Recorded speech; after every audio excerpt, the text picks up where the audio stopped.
Everyone, and welcome to the first webinar in our two-part series on completing quality SOAR applications. Today we will be discussing vocational information and its importance for completing quality SOAR applications and how this information can also be used to further the vocational goals of the SOAR applicant. My name is Pam Hine, Senior Project Associate of the SOAR TA Center, and I will be your moderator today. Before we begin, just a few housekeeping items to review.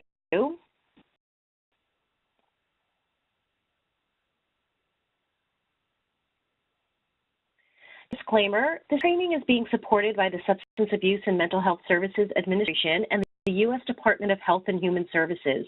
The contents of this presentation do not necessarily reflect the views or policies of SAMHSA or DHHS. This training should not be considered substitutes for individualized care and treatment decisions. Just webinar instructions. As a reminder, your lines will be muted throughout the entire webinar. This webinar is being recorded and will be available for download on the SOAR website in about a week. You may download the presentation slides and other materials now by going to the top left of your screen and file, save, and document. Or you can visit the SOAR website at soarworks.com. Click Webinar on the left sidebar and choose today's topic. At the conclusion of the webinar, you will be immediately connected to a brief evaluation, which we kindly ask you to complete. And finally, we will save all questions and comments until the end of the presentations, at which time we will view instructions for posing questions to panelists via the Q&A function. It's our intention that by the end of this webinar, you will learn how to complete an accurate work history report, that 3369. You will learn how to utilize vocational resources.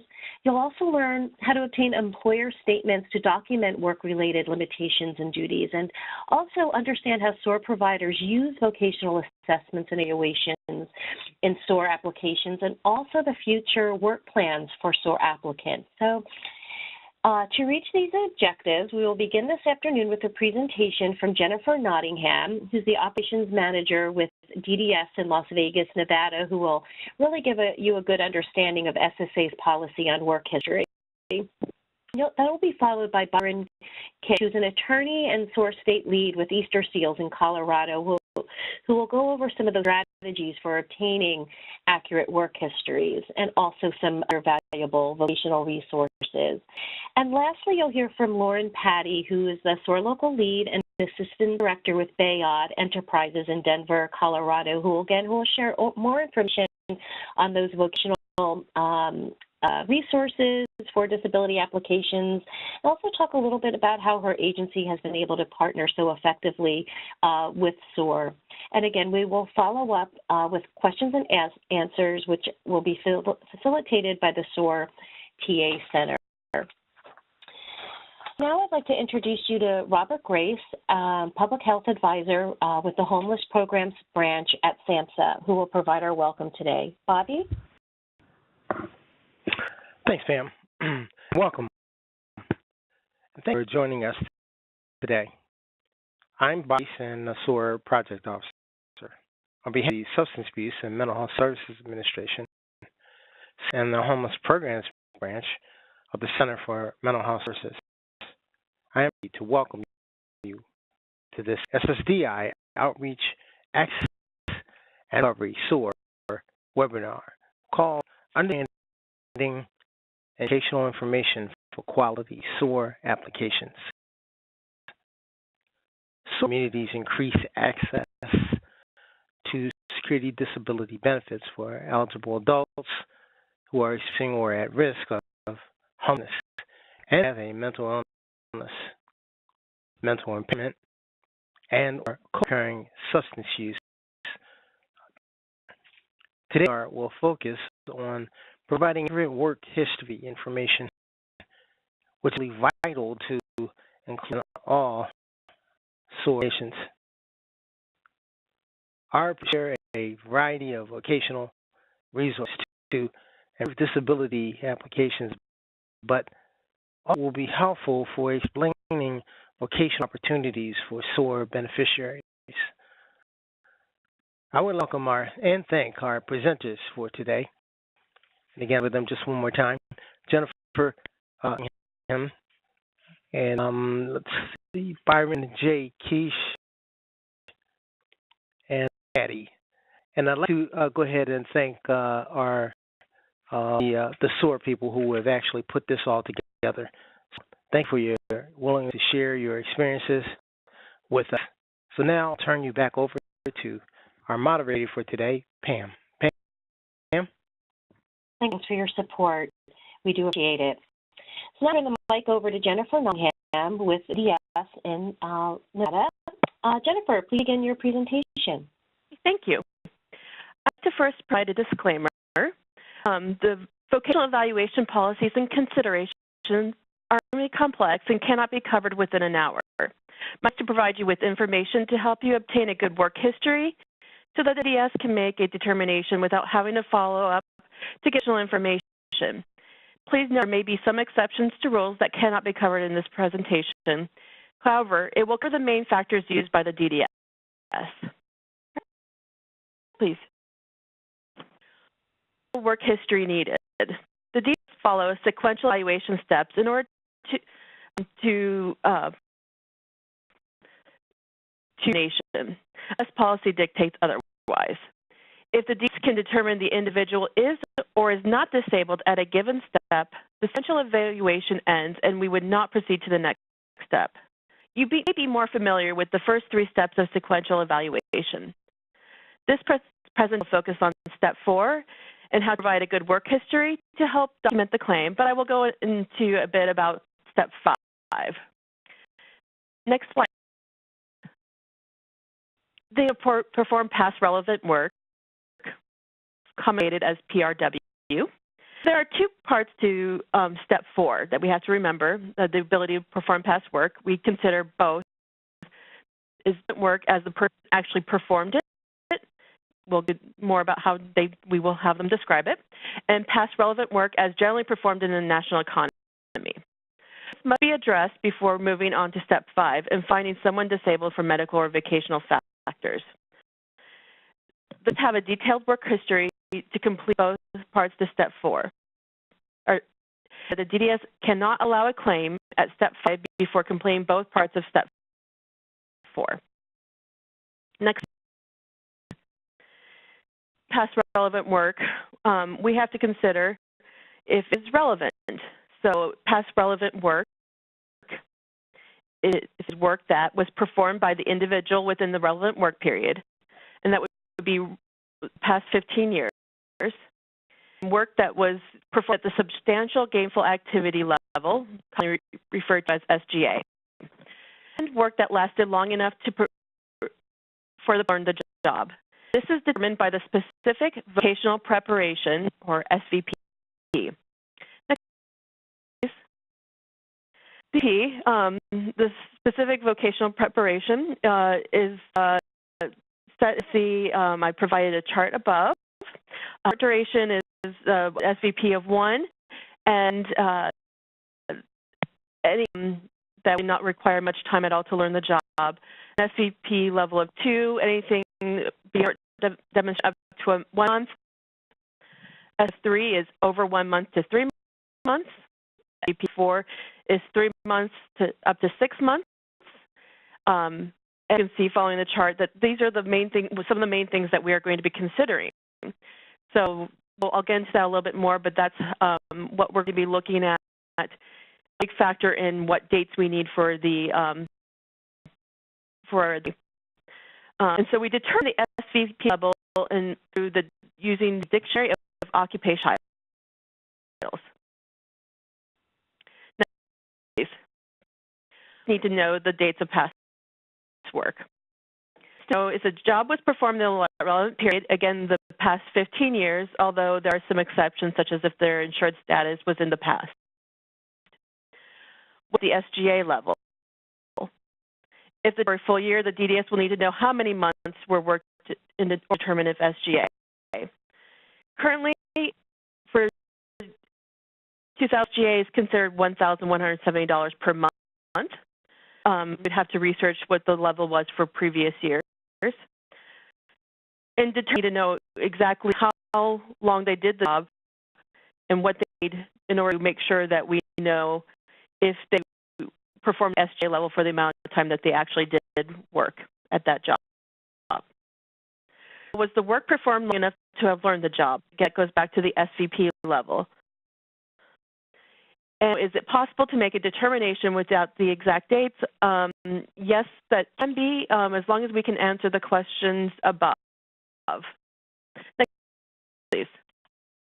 The portion of the SSA 3368 has a job history section.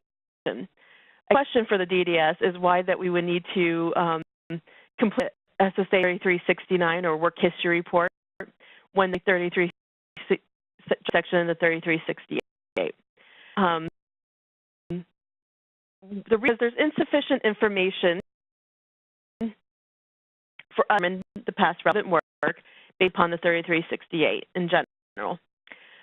There's a section that allows for the job title, type of business, dates worked, hours, days, week, and a pay.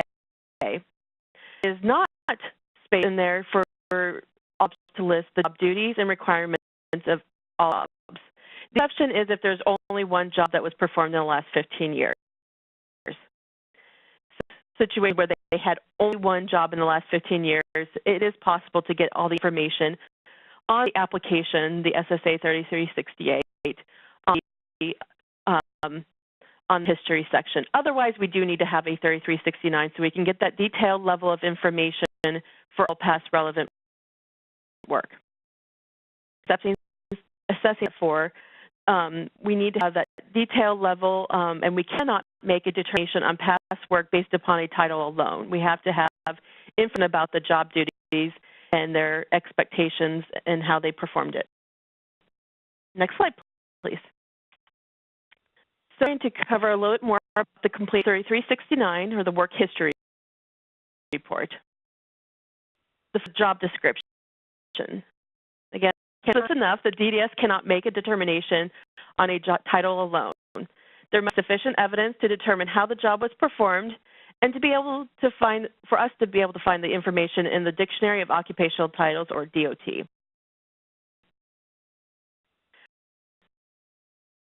We know that the different jobs are listed and not just the primary job duties. The DDS correctly identified the past work, which may impact in determining which job was actually performed in the national economy, and if it was past relevant work or not. And exertional requirements, important part as well. This covers how much was spent walking, standing, sitting, climbing, etc. This in terms of the amount of time spent doing that throughout a typical workday. We need any supervisory duties as well. That may change the skill level of the job. We have some supervisory responsibilities, such as setting schedules or monitor employees, but do the same work. And it's important for us to know more about that, to know how it was actually performed. Next slide, please. I did a little snippet of the form.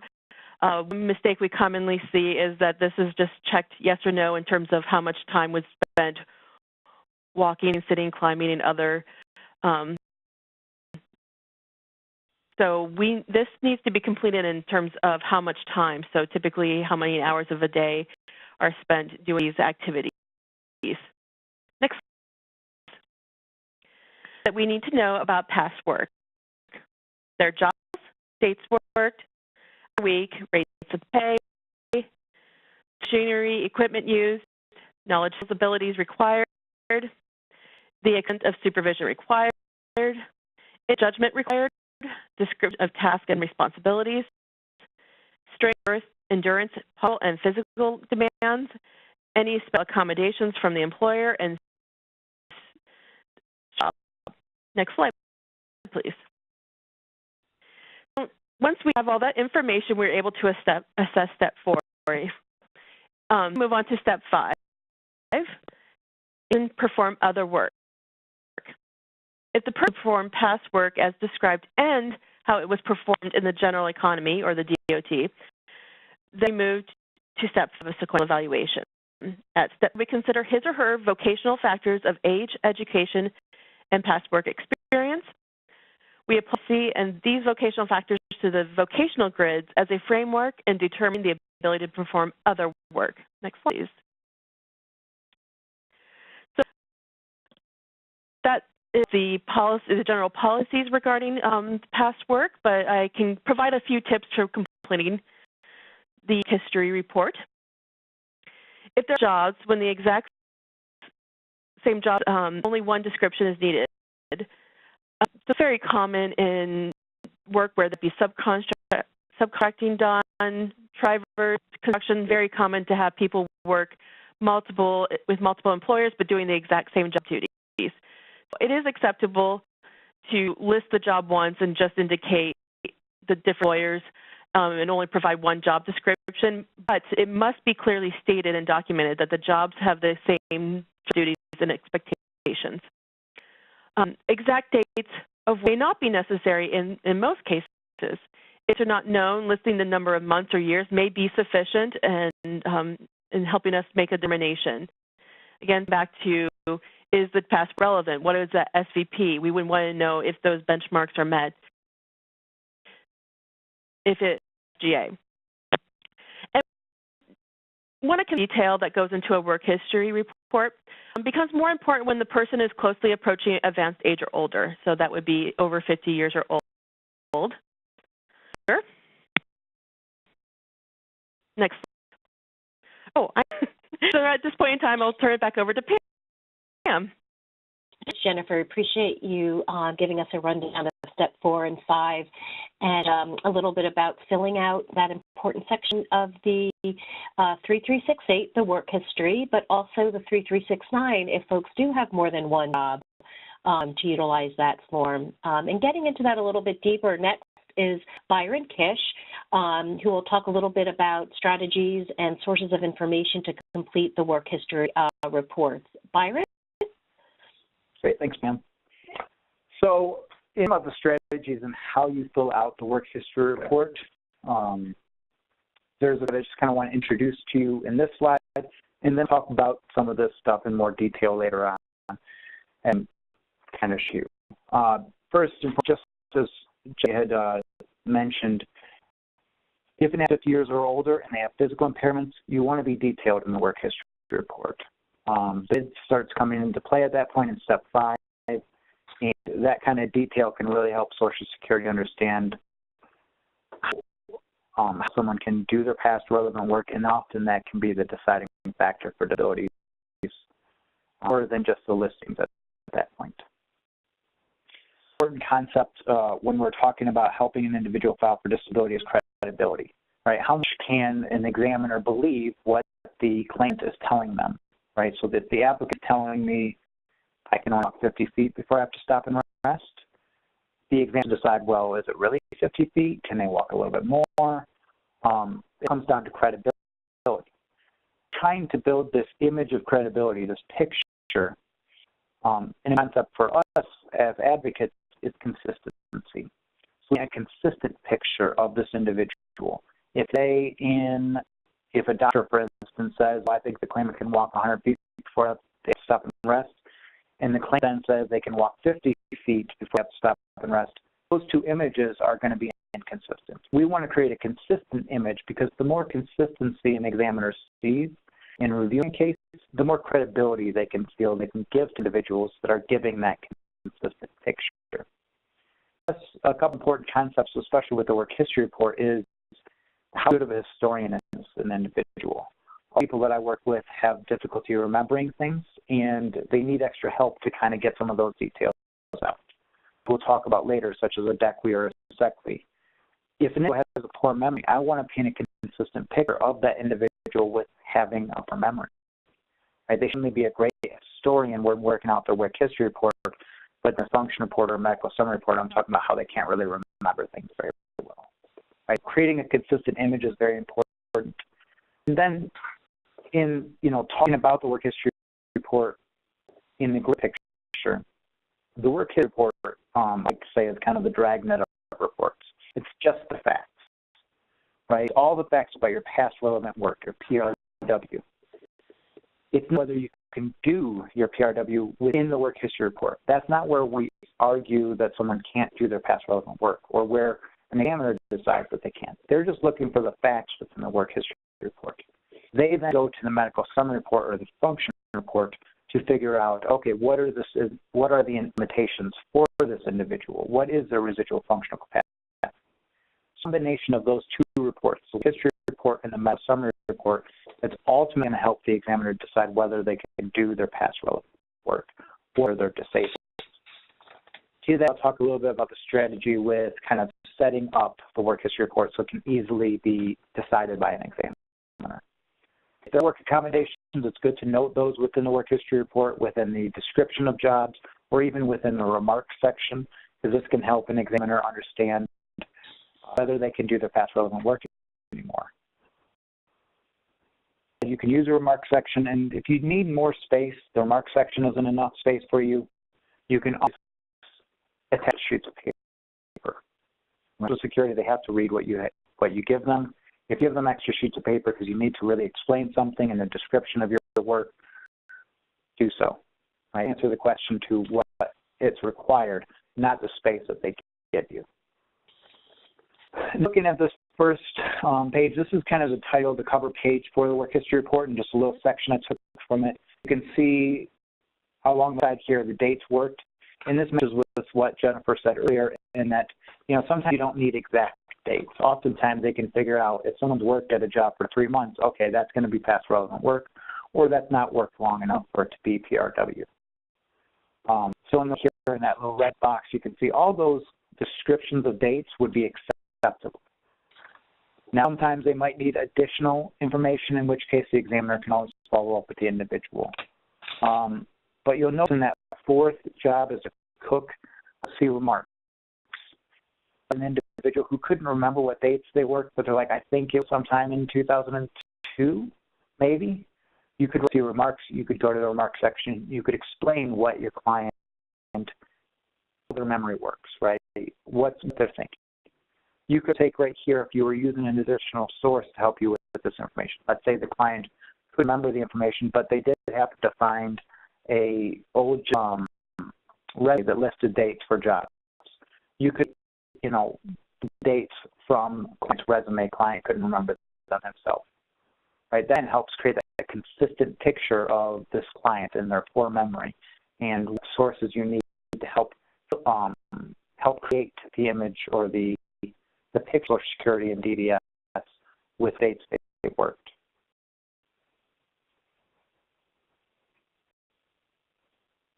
Now about a description of the jobs. This one introduced the concept of kind of that dragnet of reports, and I just said it's just the facts. Well, I use the work history report as kind of, I like the bowling analogy because most people have bowled. To me, the work history report in your description of your job and all those hours that you're going to write down, those are bowling pins. The object of bowling is to knock over the pins, right? Your summary report, that's your bowling ball. So with your job description, I make it very easy for these pins to get knocked down. The way to put it, very easy for the examiner to see, start reading this description of job and thinking, oh, you know what? Based on their function report, how they can't do this past relevant work. Ultimately, your goal is to show that they can't do these past jobs. So the type of job descriptions that the individual did in their job, I like those first descriptions to be that I know they can't do anymore. Right? It's a customer service rep, and they worked with the general public for 6 hours of the day. So this individual also has anxiety and has trouble talking to strangers now. So of my job, the first thing I'm going to be mentioning is all the work that they have to do with the community, with the general public, and with strangers. Because then it's very abundantly obvious and clearly obvious for the examiner, they do this job anymore. Okay, moving on. Work accommodations that were present in this job, this is also a good spot to mention it, because if those work accommodations were removed, that's the examiner see, okay, they were able to do this work, but only because of these accommodations. They went to this specific job. and those accommodations were removed and can't be provided anymore, they can't do the work as they specifically performed it. You'll still have to look to see how the work is generally performed, but presumably if you had those work accommodations, it's generally performed great in the work accommodations that you were given. So work accommodations can be very important. In the details page, you have the amount of hours an individual worked. And this is, again, where I'm going to bring up that consistency and present a consistent image. Now, I think about consistency myself. I think about 3 different areas of consistency. There's consistency. So basically, what the claimant says, is that consistent with what the third party says? So like a doctor or an employer. Their 2 statements should be consistent. You have external consistency between documents. Internal consistency, that's if I'm writing a, let's say history report, and above I'm talking about how the individual had to stand and walk a lot during the day to go to different places. When I get down to this job detail and hours that they walk, the walks should be a pretty sizable amount, one would expect, right? Because that's consistent internally. Consistency internally would be the amount of hours that they work to add up. Do they make sense? So if you work 8 hours in a day, when you mutually exclusive tasks such as standing, sitting, and kneeling, do they all equal about 8 hours? If they only equal 4 hours, you know this individual has not given you enough hours. You only have 4 of 8 hours shown in the work history report. It seems obvious, but I've worked with my clients, and when I worked at Social Security, I've seen this numerous times.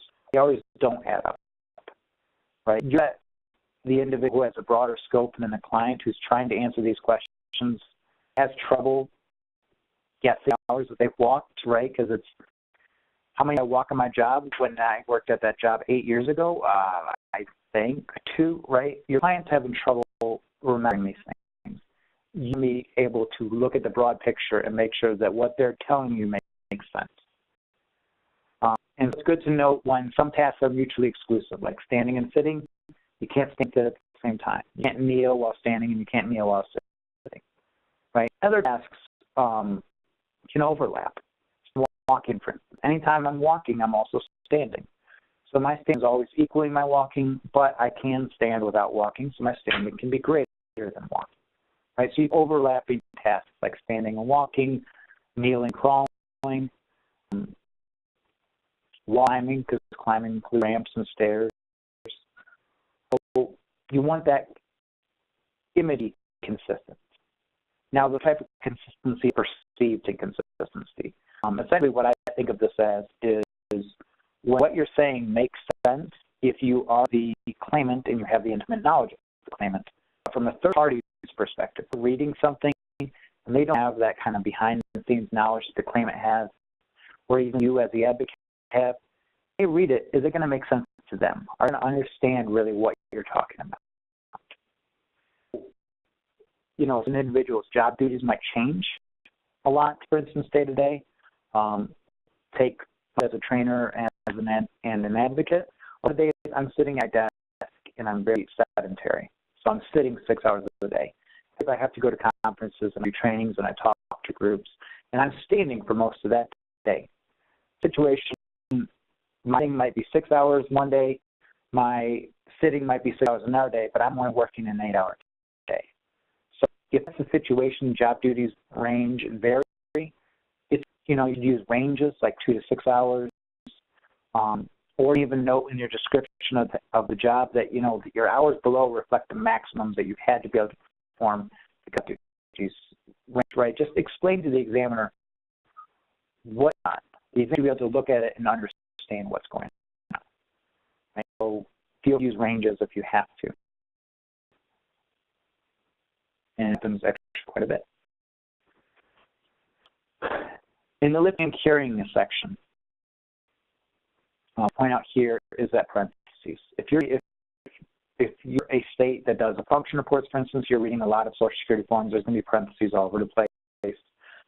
State, for instance, we do a lot of function reports. If you're doing a medical center report, thankfully you don't have that same problem. But anytime Social Security has a parenthesis in any of their forms, and you notice this with the SSA 8000, the SSI application too, read the parentheses. Social Security is telling you what they want and what to do. And in parentheses, we can see they want three very specific things. What they carried, how they carried it, and how often they carried it. That's what they're asking for in this. They don't need to know how much that object weighed, because they're going to ask that question in a later and very next question, right? They just know what was it, how far was it, and how often did it. If you want to add more information, that's okay. Please cover those three bases.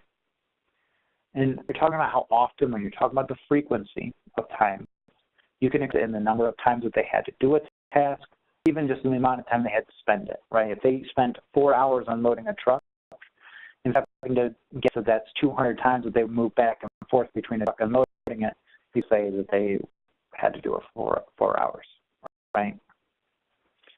Having this situation needed extra space sometimes because people had lots of different duties.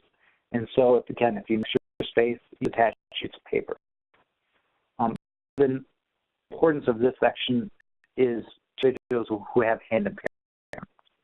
Right? If I'm working with someone who has carpal tunnel syndrome, apathy in their hand, something like that, and note how much they had to have objects within their hands when they were working at their job, whether typing, writing, or lifting and picking things up. So they're covered in the description of the job that I showed a slide earlier, but it's also covered in this lifting and carrying. Okay, so you really get into all the details. Like a bagger at a grocery store, they're going to be constantly having things in their hand. You want to show that so that Social Security can see that this person's given hand impairment now. It's going to be really, really hard, if not impossible, for them to do this job anymore.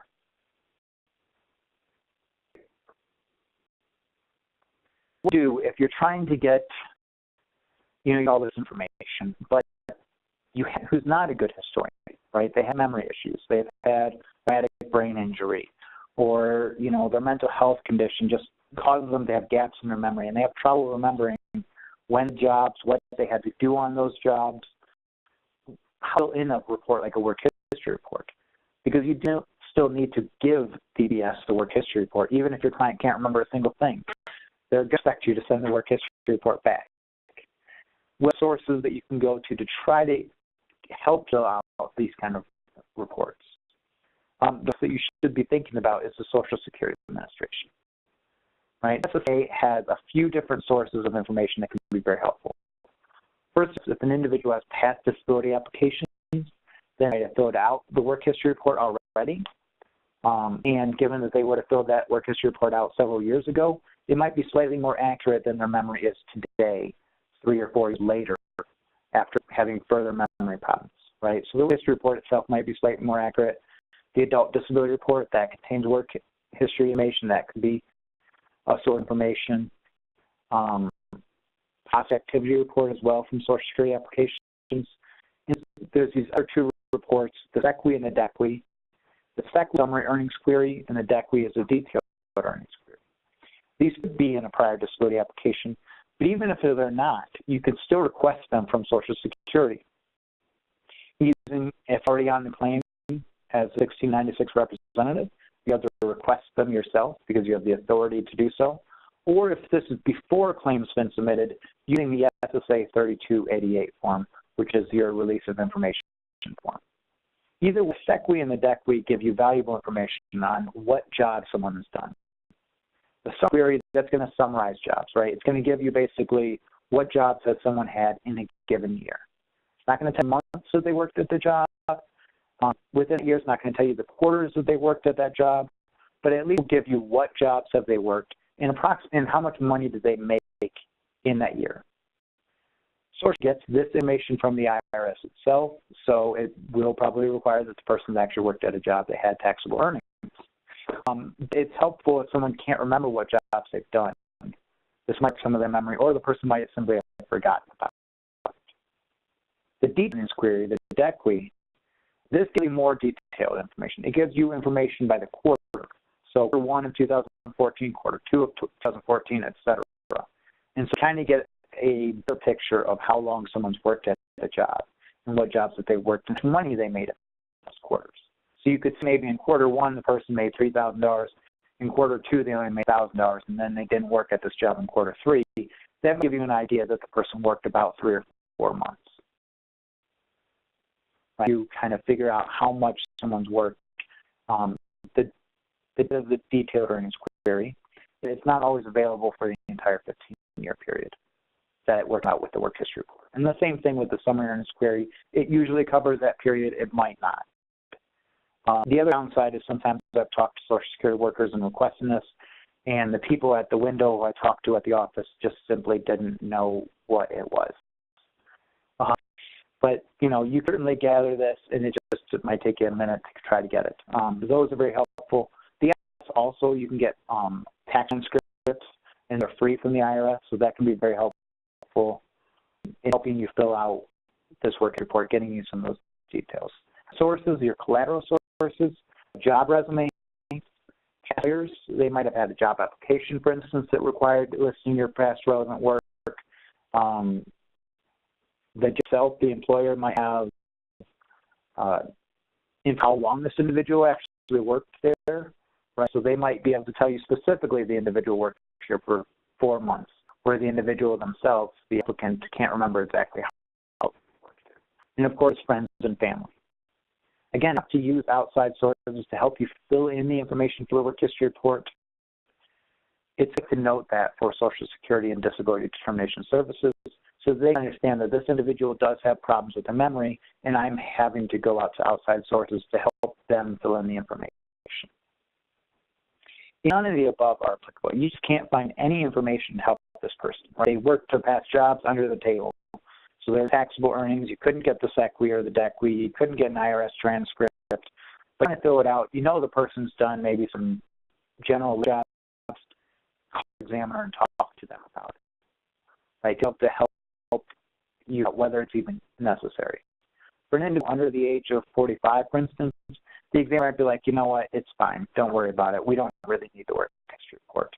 Because that's your step 5 jobs in the national economy is probably going to cover your step 4 jobs anyway. So to the examiner and let them know what you can get, what trouble you're having, etc.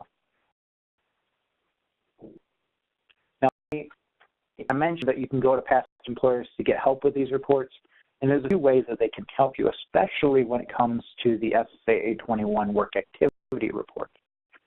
But as I said, they could have employee records that could include information on disciplinary actions, performance evaluation, accommodations, the amount of the person called in sick, job applications, length time of employment, wage records, like what was the rate of pay. Also, past employers can be a source of evidence, which I think Lauren's going to be talking about here very shortly. We'll talk to the managers and coworkers, and they might be willing to write you a letter talking about an individual and really struggled on their job. What challenges did they have working at this job with their conditions? Accommodations might have been required. And again, if you can get an employer to talk about the accommodations that the employee required, and then you have the applicant talking about the accommodations, and those are consistent with each other, you're building credibility across the board because it's a consistent message. It's more credible to believe the claimant because they have third-party individuals who are backing up exactly what they say. And these third-party individuals, especially the further outside of familial relationships you get, the more reliable they are. Right? An employer, they don't have in the race with this individual getting disability. So they're more believable than, say, your dad, who would like to see you get disability because they're your father. And about the work activity report, I'm just going to very briefly show you this before I hand it over to Lauren. The work report is used by Social Security when deciding whether an individual who's worked after the date of their disability onset, whether that work should be considered substantially gainful. Whether the date of onset of disability can come before that work. So it's going to ask a lot of questions about the amount of earnings someone had, because that helps them determine substantial gain for activity, accommodations that they might have had, because maybe they weren't actually working, even if they're paid, say, $50 a month. The actual value of their work might be more like $8 a month. So to determine the value of the work, not simply how much someone's paid. So work accommodations helps them determine that subsidized work being a factor as well. I've seen this come up a lot with transition age youth in particular. So, it's not common for me to fill out a work activity report. The only thing I want to mention is not only can you download this for the webinar, you can see in these questions on question 5 and in 6, they give you a very space to answer, right? And that might be like, well, let me give you an example right here. Especially if you had extra help, extra supervision, or job coach, they want to know what employers you had that gave you that extra help. And that dates still apply to that, and then you want to describe what kind of extra help you had. I helped individuals who had 4 different employers apply to that same special condition. And the description of the work then, it's not going to fit in the small little bubble or block rectangle that they give you. So I've created a work activity report Excel sheet where I go in here and then I can click and I can further add details, and it will keep that box grow so I can add as many details as I need. I can add as many employers as I need, et cetera. And so you're free to use this to help you kind of fill in those answers as well. Do it for me. At this time, I'm going to pass it on to Laura and Patty, who's going to talk to you about utilizing vocational information for SOAR applications and future work plans.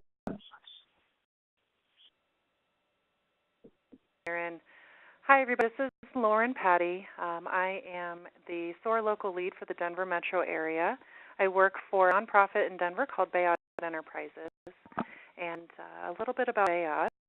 We set up back in 1969, and the mission of Bayot is to provide hope, opportunity, and choice with work as the means through which people with disabilities and other barriers to employment can more fully participate in the mainstream of life. I'm in our Community Resource Navigation Department. Our unit was born about 12 years ago in response to a workforce of folks with disabilities needing to document their accommodations and really get some help interacting with the Social Security Administration. At that, we got a crash course in the needs of folks who are in subsidized employment, meaning that we were an employer providing folks with disabilities an extra level of accommodation that would not be normally expected of a general employer so that they can maintain their employment. It means that we're providing a subsidized work environment for folks with disabilities that need it. And how our SOAR program fits into our mission is we know that work is not always step one for someone with a disability. The safety of having a long-term disability benefit like SSI or SSDI is very important to stabilize one's life in order to be able to go try to be successful in the workplace. Alternatively, we know that you're also allowed to work if you do have a disability. Folks who might have a significant disability that is going to limit their ability to go earn substantial gainful activity in a year still need benefits, but they still also might want to work. And so finding out a balancing act between those two programs and those paths is definitely what we specialize in. We've been around for a while. We've been a vendor with Division of Vocational Rehabilitation for 30 years now. And the Division of Vocational Rehabilitation is a state agency that is there to provide support for folks who have disabilities who are interested in returning or entering the workforce for the first time. The Division of Vocational Rehabilitation, otherwise known as DVR, is able to work with an individual who has a documented disability towards a work goal. An individualized work plan is created with each person, and in order to create that individualized work plan, folks sometimes need some extra assessments or testing in order to find out what type of accommodation or modifications on the job that they might require in order to be successful. Sometimes they will identify training programs that are needed in order to achieve a work goal. Bay Prizes is able to step in and provide some of those assessments for Division of Voc Rehab, and we've been able to translate those services over to our SOAR program to further assess folks' abilities in Step 4 and Step 5 of the sequential evaluation. So basically a few different types of services. Like I mentioned, I work in our navigation department. We also have an employment department and then our vocational assessment and training department. Now, all of these departments work in tandem with the same group of participants who come through the doors. Those folks can be referrals from DVR. We also serve folks who are experiencing homelessness in Denver County and the Denver metro area, and also work with folks who have documented disabilities with some of our city partners, including the City and County of Denver.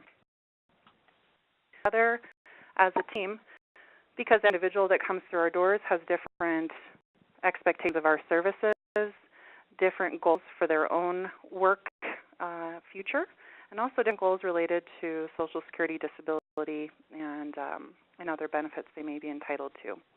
Everybody that comes through our programs gets a thorough assessment to understand what part of our vocational employment and navigation department might best serve them, and we create an individualized health and wellness plan and with the individualized work plan from DVR, if they're coming from DVR, to create a long-term success plan guided by the participants. So the Resource Navigation Department is here to provide kind of those wraparound services.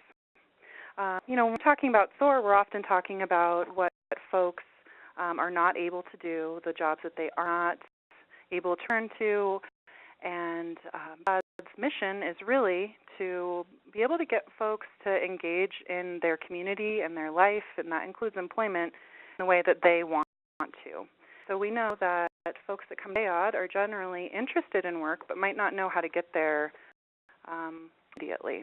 So the Navigation Department can be available as a step one for folks to help get them connected to benefits and resources, get them connected with a SOAR-trained navigator to help them through the Social Security process, get them to a health insurance navigator to make sure that they know how to use their public assistance, that they're able to get to the doctor to document their conditions properly, so that we can also help advocate at their mental health appointments and their medical appointments, make sure that they're getting the care that they need. One, to document their conditions properly for the DDS and Social Security, and also so that they're getting the care that they need. We're there to support them in their housing goals. So I mentioned we work with people experiencing homelessness and have a few partner agencies that we provide those navigation supports once we get folks housed. So how to report changes to Social Security, how to report changes to Department of Human Services or the Housing Authority, or what each of these entities need to be reported on. There's a lot of systems that generally are operating in our clients' lives, and it's not always clear who needs what information. So the navigator is there to be an advocate and a guide at the side for folks who are kind of walking through multiple systems, either in tandem with a job search or in lieu of a job search.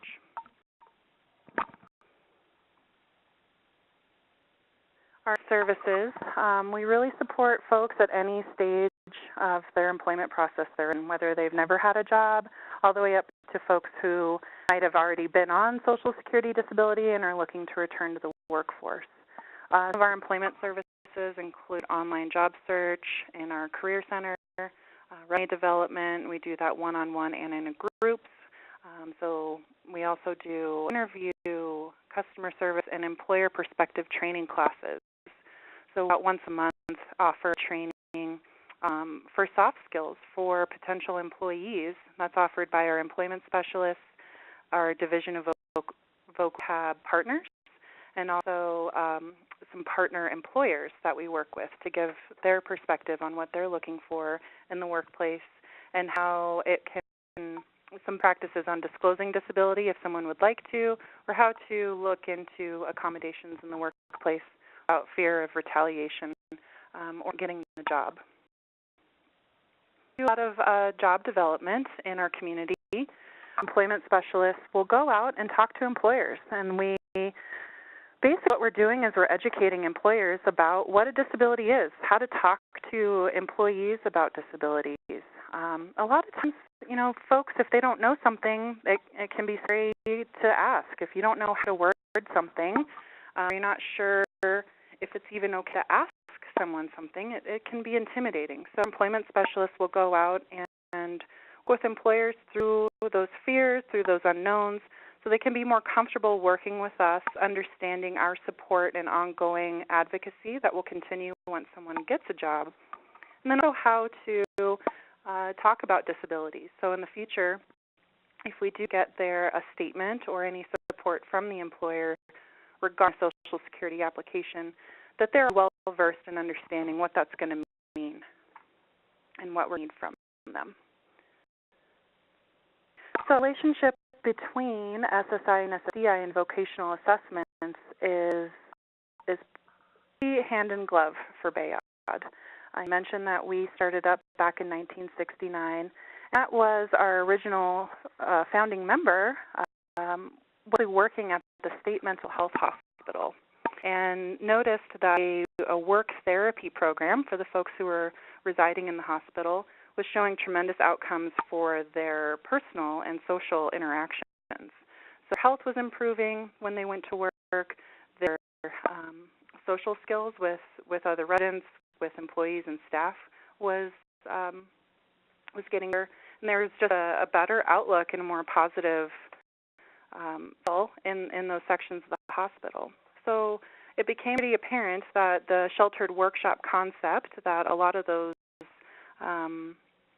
agencies in those state hospitals were accustomed to utilizing, we knew that was not going to work. And so we brought that kind of sheltered workshop concept into a competitive work environment via our navigators and our supported work employment sites. Our supervisors at the Bayard employment sites, where we employ about 125 folks, are all trained in rehabilitation and in vocational needs, so that we can identify any extra accommodations our employees need, and also make sure that they get access to all those accommodations to make sure they can be successful at work.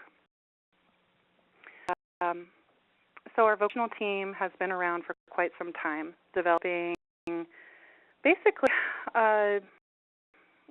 communication from Social Security to the employee all the way to maybe even working their way off benefits, or in some cases working their way on to benefits because they've been getting such great accommodations and livable wages for so many years, and if their abilities start to catch up to them in a nutshell, and we can have that documentation ready to go if they need to quit their job or reduce their hours due to their disability. Vocational assessment is really a tool to evaluate and document the impact of one's disability in the workplace. This is really key for Step 4 and Step 5 of that sequential evaluation. Can the person perform any past relevant work? Can this person perform any other types of work? The vocational assessment is there to really identify and in specific detail one's abilities and limitations in the workplace.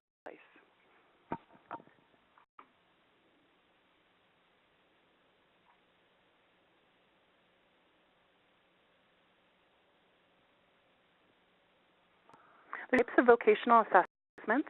Again, most states have a division of vocational rehabilitation with a vocational assessor on staff or as a vendor, as is the case in Colorado with our division of Voc Rehab. I'll give you a few examples of some of the common assessments that we conduct for the division of Voc Rehab and also for our SOAR program with folks that we are screening through for benefits. A standard vocational evaluation is provided to folks who we're looking to nail down any academic needs. So academic testing is performed, interest values and hands-on work samples, as well as a paid work experience are part of our standardized vocational evaluation. That's going to really help us identify and fish out disabilities related to intellectual disabilities, developmental disabilities, learning disorders, those types of things.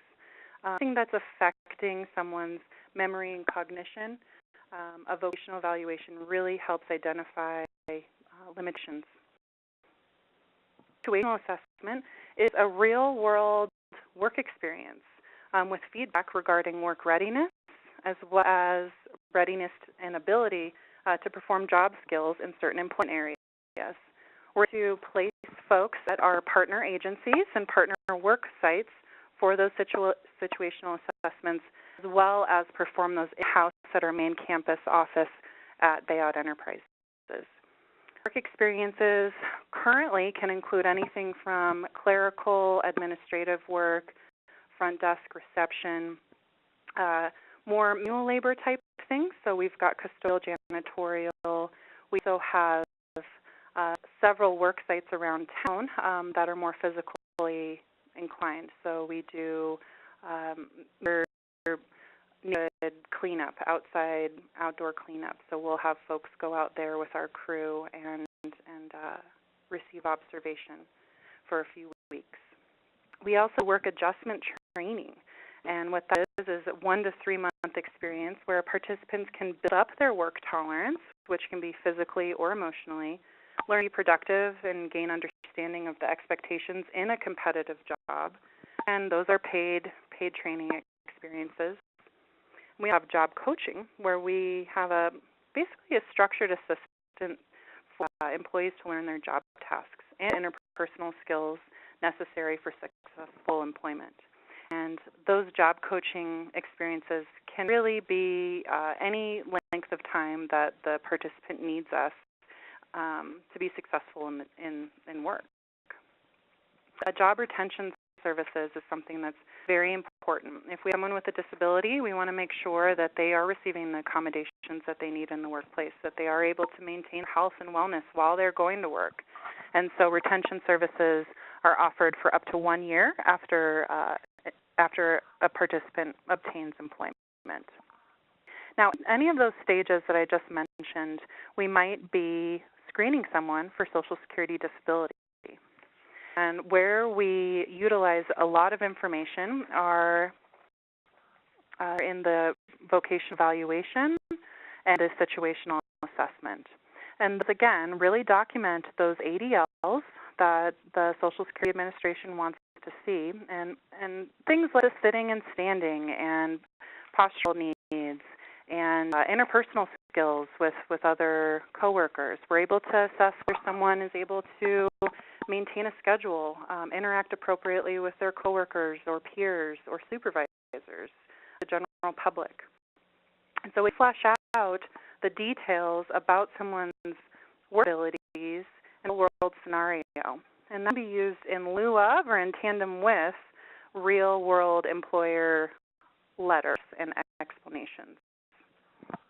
And so the sequential evaluation, we mentioned this a few times. So step 4 and step 5 is really where we utilize the vocational information. I mentioned earlier that Bayard has a screening process. If someone is interested in SSI or SSDI, we'll meet with them and go through a SOAR screening. If it looks like we're going to meet listing at step 3, we will screen a likely candidate for benefits, and then we will get their application rolling. We can also screen someone as needs more information. If they don't seem to really quite meet that step 3, or we don't have sufficient medical evidence, we refer to a vocational evaluation to help identify and really flesh out steps 4 and step 5 for the DDS. In terms of those evaluations, we can inquire with previous employers for state of work. The SA 3033, the 3033, is called activity questionnaire, and it goes into similar detail that the one that Byron mentioned earlier, that work activity report goes into. Gives you a bit more space to identify special conditions. So any time a person is working and they are potentially getting paid for the value of their work, might be under SGA. let me say it more coherently. If anyone is receiving extra assistance, they're receiving a full wage for maybe lower quality or lower quantity of work, or assigned fewer or easier duties, that would mean that they're not, the value of their work might be under SGA, so that someone who is currently working might actually be able to qualify for SSI or SSDI without actually needing to leave their work because of their disability. So being able to document the value of someone's work during the initial application process can be vital, so that someone who is already working, who might just be able to do part-time work or who receives high subsidy, can still get into that SOAR process and not have to completely leave work. And with that, I believe we're about out of time, and I will turn this back over to Ms. M, and we'll go into some questions and answers. Thanks so much. So much for your presentation, and also sharing some newer resources to the SOAR community as well. And I know that we'll be making available some of the resources on our SOAR website in about a week when we upload the slides. So be on the lookout for that. I know Lauren mentioned SSA 30, 33, the Work Activity Questionnaire. So we'd like to make that available to you as well. So again, thanks Lauren, Jennifer, and Byron for your great presentations. They were really interesting and I think new information for the SOAR community as it relates to vocational documentation. So we do have time to open the floor for questions or comments, and so you may pose your question now to the panelists by typing your question by clicking on the Q&A icon on the top of your screen. So click that on, and again, if we don't get to your question, we'll be sure to distribute those to the panelists to answer after the webinar, because we do have some that have come in. We do have some that came in, during the presentations, and hopefully those have been answered after listening more to the content of the presentation. And again, if not, make sure to get those questions answered by the appropriate panelists. So we have a question here that is for Byron. Byron, so the question is, so if a client has not worked at a job long enough to have learned it, can it be omitted from the work history form? For instance, a client showed up for orientation but never went back after that, yet a paycheck shows up in the amount of $45. Could you kind of talk about that specific example, but also share a little bit more about, is it okay to omit jobs from work history if the caseworker thinks they haven't worked long enough? What's your advice on handling entering history? So, again, generally speaking, I don't like to make decisions for DDS in deciding that this job is irrelevant. I would rather give them all the information and just know what kind of decision they're going to have. And there's a few reasons for that. One, especially with this specific example, a lot of those I work with who work at jobs for such a short period, or they went to an orientation and they didn't show up after that, the reason why they're not going to that job is their disabling impairment. Right? Any kind of credibility or consistency and show with this individual lacking the ability to motivate themselves to go to work, for instance, showing that they've bounced around between job after job. They've had a job for 1 week, they quit, had a job for 2 weeks, was fired, had a job for 1 week, quit. Right? I know that those jobs aren't going to be ruled as substantially gainful, that they're not going to be past relevant work, but I want that consistent and credible image of someone who's struggling with this condition and is unable to engage and sustain substantial gainful activity. So probably keep job on the work history report. It'd be very quick description of work too, because in your description of work, John showed up for orientation for 2 hours, didn't show back up at this job, or is there any other details listed below because of that? Right, and just putting in a description of essentially that story of why they didn't show up. Right, answer all those questions, and I would include them. Also, I should mention work that's under the table, because Social Security's work history report isn't simply about taxable earnings. It's about any job that they've worked in the last 15 years, regardless of whether they pay taxes on that job or paid under the table. Byron, we did get a question that came in about under the table work, and I think you clarified that. You do, is your recommendation for under the table work is that it be listed and described in terms of job duties? Absolutely. Yeah, and there's a few reasons why. I mean, first and foremost, you're supposed to. Right? Regulations that Social Security has for applicants and their duties to report information require that you should. So we want to follow the regulations as representatives. But moreover, when I was at Social Security and the Appeals Council, I saw cases where someone didn't list something, right? But then a doctor mentioned in their medical exam, oh, John Doe just told me about his work that he just went to. And that's in the work history report. So now I'm looking at something, I'm like, well, why aren't they telling me about it? Initiate things like fraud investigations that typically probably don't even have this big reason for a fraud investigation. You just need to tell Social Security. Social Security themselves are a non-reporting agency, so something that's like, oh, you didn't file taxes, but you should, Social Security is not going to be reporting that to the IRS for the IRS to follow up with you. So you have to worry about that kind of stuff. The only thing that Social Security does tend to report on, be it you're physically or if someone's life is in danger, so to speak, like child abuse, abuse.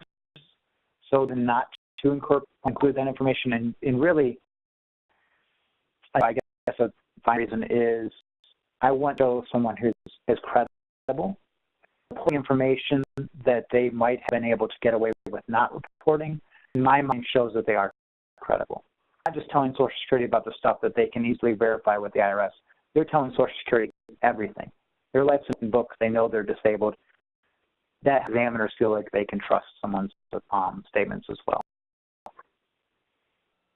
Thank you, Byron. Here's another question that came in.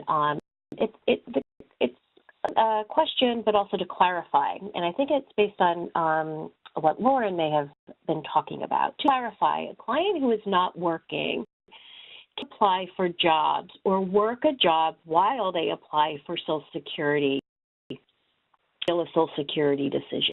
So to clarify, a client who is not working can apply for jobs or work a job while they are applying for disability benefit. Can you comment on that? Because, again, it's a question you get from a lot of folks. Can a person work while they are applying for their Social Security benefits or maybe even during an appeal of a decision? Lauren, can you comment on that? Absolutely. It's a big myth that folks can't work when they're applying or waiting on an appeal for Social Security. Now, remember, Social Security Administration is not asking if you can't work at all. They're asking, can you perform substantial gainful activity? And it is a specific dollar amount and value of work that changes every year. And so that SGA number is really what the magic is to stop you at step one of the sequential evaluation. Is this person working and earning SGA? And so if you have someone earning under SGA, just with their earnings every month, they're absolutely allowed and accepted into the Social Security application program. You can do the whole thing. Now, while someone's working, you want to make sure that you're documenting any limitations and accommodations they're receiving on the job, if any, to clarify to Social Security what type of employment environment that it is. If it is a supported work environment or is it a competitive work environment? Are they receiving extra accommodations in order to keep that job that would not be expected through the Americans with Disabilities Act accommodation needs? Something else that can be really helpful and almost counterintuitive at times is if you have someone, if your program works with folks while they are awaiting an appeal, it can actually be beneficial for someone to try to go work. And that's twofold. Someone's always going to earn more money working than on a Social Security or any long-term disability program. They're not designed to in 100% of lost wages from a job. So someone able to go and work and be successful is going to earn more money in the long run than receiving SSI or SSDI.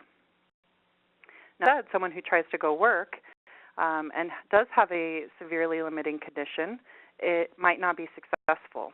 Documenting those unsuccessful work attempts throughout that initial or appeal period can also document the limitations someone's experiencing in their day-to-day lives with their ability to work. So it can actually help to build a case if someone tries to go work and is unsuccessful. It can also be to the benefit of your participant if they do try to work and they are successful, because they're going to be getting more money at the end of the day via work, potentially. Thanks so much for that clarification. We do stress that individuals can work while they're applying for benefits, but be mindful of that SGA, and you've given some great pointers in terms of how can we even lower the person's accountable income to see if they are below that SGA level 2. So that's what would be helpful. We have a question that's for Jennifer, and again, this is a question really directed for DDS. And the question is, do you, as a DDS examiner, do you get to see the earnings statements from SSA as well, or do they typically not have access to that? We do access to that information. We do not routinely pull. However, we might, if we have some questions or there's some inconsistencies, sometimes because there is the job history section in the 3368 and someone completes the 3369, the work history report. Sometimes people may put some different dates or information, list one job in one section but not another. We might pull that. But routinely, however, someone, if there's reason to question, or sometimes someone has questions, we might be able to provide that information. We only have access to the CQE and DQE that Byron referenced earlier, so that shows information through the last year. We don't have as information as the Social Security Administration, where they get most recent quarter earnings. So as of right now, the most recent information I would be able to get would be through the 17th. So I won't be able to get information 2018 quite yet. Question on that, that would probably be able to get some of that resolved with say, but hopefully that answers your question. Yeah, I think so. And we also have a couple of questions on the same lines of the earning statements, the CQE and the DQE. Now, we have some practitioners that say when they request that through their local Social Security field office that they're not able to access that. And sometimes there might be a charge for those earning statements. Now, based on, and this could be some Jennifer can answer, I know you're DDS and not SSA, but if you're Lauren's experience in Byron, can you talk about how to obtain the CQE and DQE, especially when the applicant does have memory issues and unable to remember their job dates, job duties, where they worked. What are your thoughts on that? Start with Byron. Sure. So, foremost, if they're trying to charge you for that and you're the representative for the client, they shouldn't be charging. Specifically comes out outlining what requests are for a program purpose, and request for program purpose made by a claimant should be granted for free. So, developing work history to ensure the accuracy of a claim, that's program purposes, so they should not be charging you to obtain a SEQI or a DEQI or a CQE or DQE. Now, if you have trouble getting those reports, there's a few avenues. You just kind of want to march up the chain of command and talk to supervisors to make sure that you're getting those reports, especially if you're addressing issues where they keep trying to charge you and you're supposed to be charged. You might have to do it that way. A comment I end up doing, because for me at least it's a path of least resistance, is just going into the Social Security office, one of their windows, and having them print it out for me there.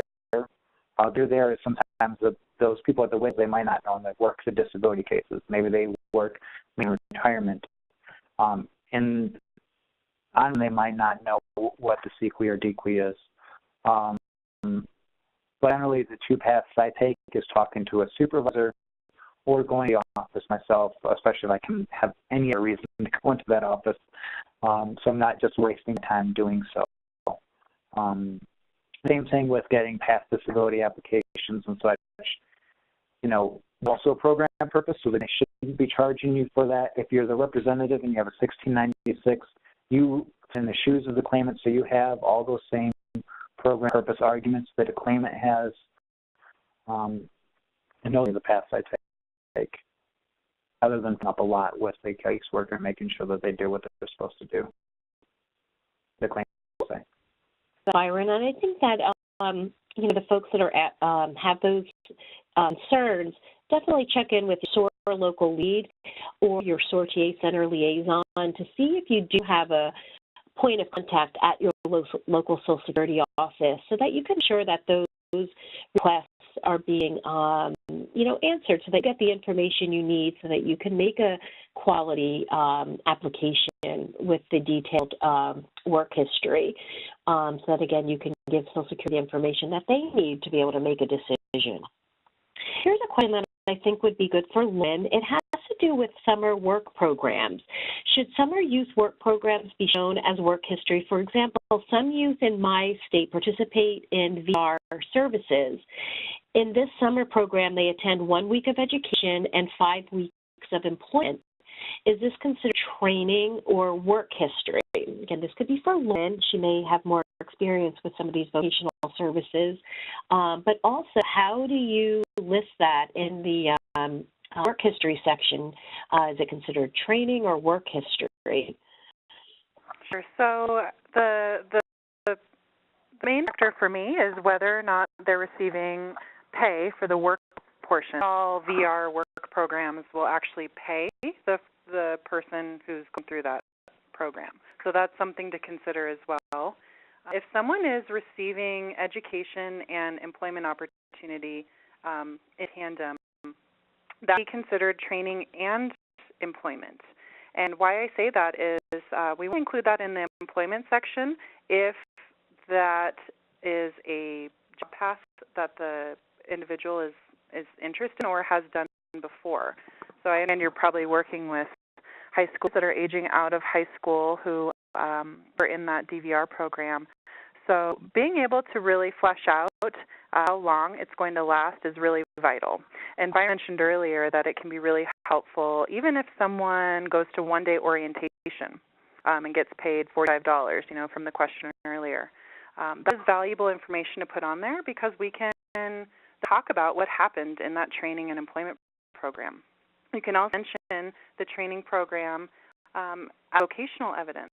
So you can submit some information on the work history report about the employment piece of that, and then the training will probably, if it's a VR program, give some sort of feedback to the participant. So that's a change to their individual work plan or things like that. That can be submitted as vocational evidence. And you can even indicate on your application that someone has vocational information to submit. And so Social Security will actually go and request records from your voc rehab about the person's limitations and just what that training provided. That answers your question. So I put any information I have about training and job experience everywhere I can. That's great information to put in your medical summary report as well, if where they were successful or what types of accommodations and job modifications that were really required for that person to be successful. And if it's going to be above and beyond what is expected of a quote-unquote average employer, then that's something that we definitely need to flesh out for the DDS so they can understand this person is not able to meet competitive standards or engage in substantially gainful work activities going forward. And is that income from voc rehabilitation? Typically, these summer youth programs through VR, are they paid for through vocational rehabilitation or the employer who they matched with? Well, in every state, and so in Colorado, generally Bayout Enterprises, when we are doing DVR work, Bayout will pay the participant and not our division of Voc Rehab. We have a fundamental belief that if you are going to work, that you should be paid for it, whether it's an evaluation or training or work experience. And so we choose to pay our participants. But everybody's different.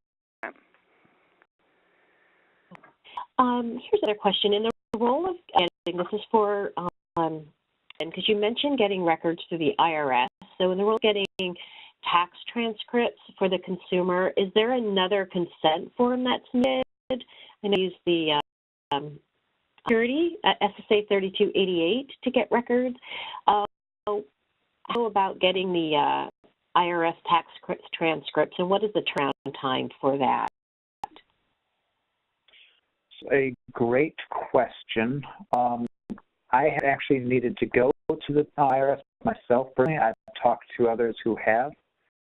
But I have here on the slides, if you link, you can actually get tax transcripts electronically.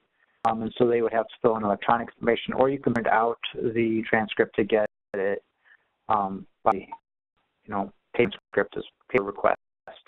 And that link right on this slide should take you right to where to get that authorization for the IRS. And then around time, I hope I'm not 100% sure. No, just an option for obtaiing that information. And provided the link, so you may want to check that out if you're in a situation where you would like to provide a more accurate work history.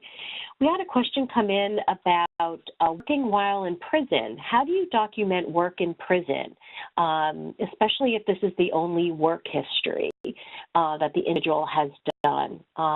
Who would like to take that, documenting work in prison? Lauren, I can just speak anecdotally from some personal experience I've had with folks who had been recently released from Department of Corrections in Colorado. And essentially, what we did is we listed it on the work history report as a job. So the few individuals I had worked with were, one was a cook, and then one worked in the library doing tutoring for GED services. And really just documented their job duties, their limitations, and just treated it as any other job. We let them know all of the work, the standing, sitting, postural requirements, and that type of thing. And where the wages, we just indicated per individual the unique circumstances via the see remarks comment in the wage area, and then we just explained what we were thinking about, what job it was in the remarks section. I would take Byron's advice of maybe creating your own version of that work history report in order to expand it out when you need to give more detail, because they don't give you a ton of space to explain a whole lot. And so being able to give more is better. I give them more than they want, and then they can take what they need from it. I hope that helps a little bit. Okay. Here's a question that came in, and again, it's pretty specific. It's with regard to, and again, the age may be significant, for this particular applicant, but 63-year-old applicant with the last 15 years in one occupation as a cook and is still working as a cook, but very much below SGA level. He gets, and this is a denial, so this is a 63-year-old with a significant work history as a cook, but below SGA levels. Get some medical support. I don't know what that means, but what tips would you assist an applicant in this situation? And I'm thinking maybe Byron. Again, this is a 63-year-old work history as a cook, but under SGA, got denied. What would you maybe need to know to document the individual's job as they actually do it? Mm-hmm. So I guess first and foremost, when I see a question like that, I'm kind of wondering what limitations a person has. Are we talking about largely mental health, or are we talking about largely physical health? It helps me kind of focus when I'm talking about the work history, how I'm going to identify why this person can't do their job anymore. both in what I'm going to talk about within the medical summary report and also in what details I'm going to flesh out in the report. If it was mental health, you know, the cook's probably going to be pretty simple. So it's not really an issue of whether they're still doing the job at SGA, but could they do the job at substantial gainful activity? So their ability to stay on task, their ability not to be distracted or be distracting to others, you know, their ability to work with coworkers, because even if, you know, as a cook, you're probably working as a team. It's probably pretty high stress, ability to take criticism because you get food sent back to you a lot, or probably not a lot, but you might get food sent back to you. You might have managers. You know, I used to work in a couple restaurants, and it's high pressure, high stress. To manage multiple things at the same time, right? Because you have different cooking at the same time, and you have to manage, your time management has to be on for all of those.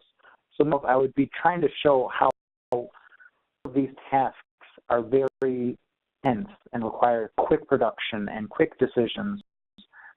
Physical health, then I'm probably going to be focusing on, you know, standing and sitting, how long they have to stand. If it is, you know, the amount that they can lift, I'm going to focus why they can't lift those pots and pans anymore, possibly. So, a 3-year-old, a lot of times I'm thinking about the grid first and foremost. And so that individual could grid or be found disabled if they are unable to do light work or below. In some small possibilities, unable to do medium work, but I don't think that's applicable here. Light work requires that you are able to lift 20 pounds occasionally and 10 pounds frequently. So it showed that this person, as a cook, had to lift more than 20 pounds, but they're unable to do, you know, they're unable to do it anymore. That's a quick way to show, look, they can't do this past job because their lifting requirements or their standing requirements or something physical about the job is beyond their physical capabilities now. Then once that past relevant work is eliminated, if they're limited to light work or less, it should be a pretty simple decision for a judge or examiner, as long as they agree that the work is, that the functional capacity is light or less, they're disabled. So it kind of depends, is it physical or mental health limitations, and then on how do I show that this job can't be done anymore, and why, again, why they any other job in the national economy. Because if it's mental health limitations, we're not simply looking at the grid, because that's only going to be used as a framework. And you have to eliminate all jobs still. And again, if the questioner would like more information, please email the SOAR TA Center, and we can maybe provide some guidance on that particular applicant's appeal. I know you touched a little bit on employment letters, and Lauren, I do believe that you'll be sharing a redacted employment letter to put up on our website. Is that true? Yes, I've actually sent over a couple that those will be available, I believe, when the recorded version is given out. Gave an example, 2 example letters, and then also want to cite the SSA document that pretty much tries to do the same thing as what our letters do, and that is called the SSA 3033. It's a step-by-step questionnaire from the Social Security Administration to look into special work conditions, so subsidies, unsuccessful work attempts, and just what special accommodations are provided on the job. I provided our example letters. Those get turned in lieu of or in addition to the SSA 3033, and it can be very helpful to document what the limitations are and a particular job might not be considered SGA due to higher earnings. Well, we've had some requests for that and your referral tool, but we'll talk about that. But yeah, the gentleman that if I a transfer, it may be that individual is receiving accommodations and some job subsidies. So again, it really would be interesting to be able to learn how to document that to assist this individual further. We do have more questions we do not have time to answer, but we'll be sure to send them to the panelists because we are out of time. So I just wanted to thank again to all of our presenters, Jennifer, Lauren, and Byron, for your very detailed presentations. And again, we want you to take a minute to complete evaluation, which you will see upon logging out of this webinar. Your responses really help to inform your webinar topics. And please remember to mark your calendars for June 27th for our second webinar in this series on the topic of medical records, managing your medical records. So look for that and registration link to come soon. Again, thanks again to our presenters and everyone who joined. Have a great rest of your day. Thanks again. Thank you.